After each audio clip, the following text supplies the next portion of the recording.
Hi, I'm Jenny from Jobo.com, and we are here for the premiere of The Dark Knight. I know everybody's totally excited for what is going to be the hottest movie of the year. Stay tuned and let's see if we can get a little taste of the action. Well, the first one was amazing because I didn't really try out for it.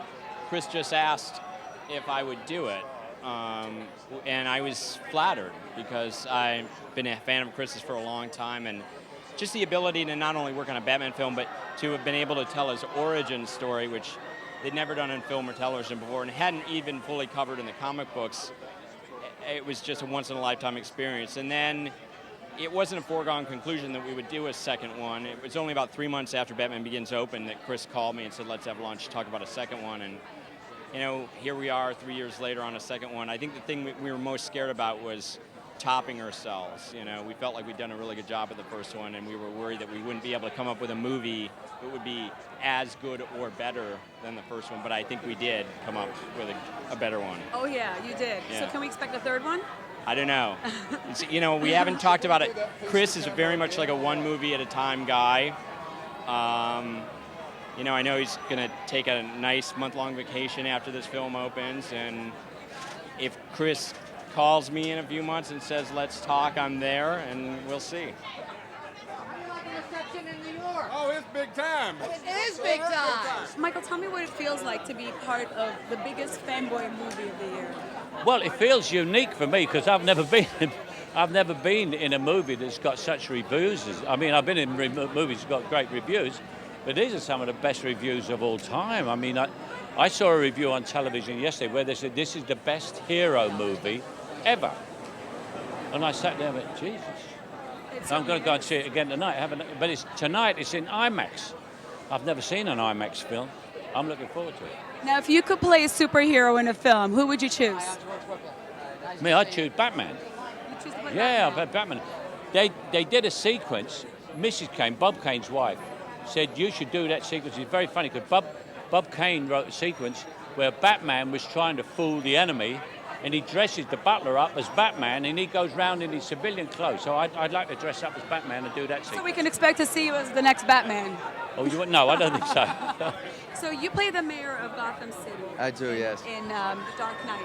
Tell me, what kind of person is the mayor? I thought he was one way. I thought he had some sort of lightness, and I soon realized as I got to the set, no, this guy's a jerk. He has a pretty hard edge. I think he's a guy who's been through a sort of a schooling in the way things work in Gotham City, and learned that his idealism wasn't really real, and he had to quickly compromise on his principles. And he's a little hardened and cynical, and so he's a little tough guy. He's a typical mayor. Pretty much. And what was it like working with this phenomenal cast?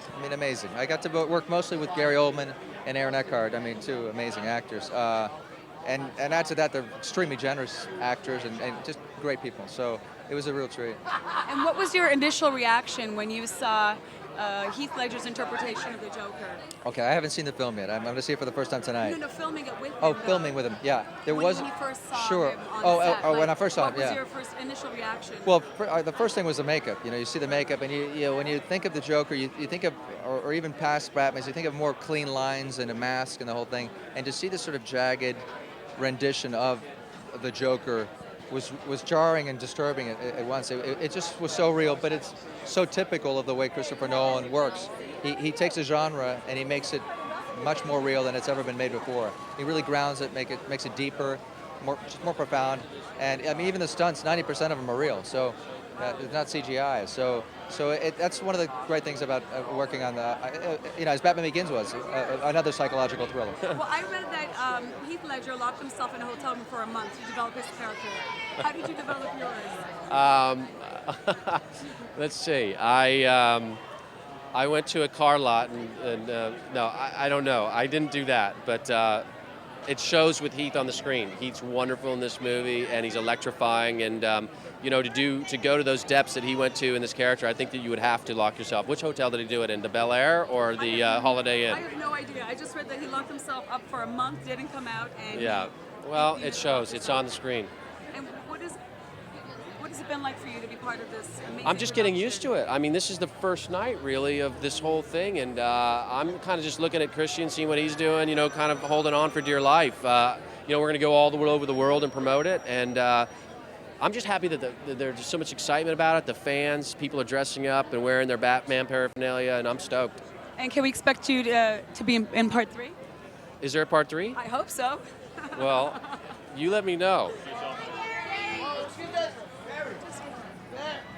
What were your feelings when you first got the part of Batman? They were good because, you know, I showed Chris the way I wanted to play it. It was a very extreme way of playing it, and it was. I knew that they were either going to say that's the worst thing we've ever seen or it's the best thing we've ever seen, and thankfully they went with the latter. And were there any reservations or hesitations in playing a role that so many other people have played before you? No, because we were reinventing it, you know, and it needed it. I wasn't a fan of it. I've never been a fan of Batman before until this. And what was it like playing opposite Heath Ledger? I know his It was great. interpretation. He does a phenomenal performance, you know. He's created a really iconic Joker, and he was great company. What was it like for you to pick up from where Katie Holmes left off for the part that you took over? Well, I really thought of Rachel as a new woman this time. You know, I mean, I'm a fan of Katie's, and I know her a tiny bit. She has a daughter a little older than mine, and I've seen her around. I'm a fan of her acting, but I knew I couldn't like try to imitate her. It would just be awful at that. I had to really think of her as a new person.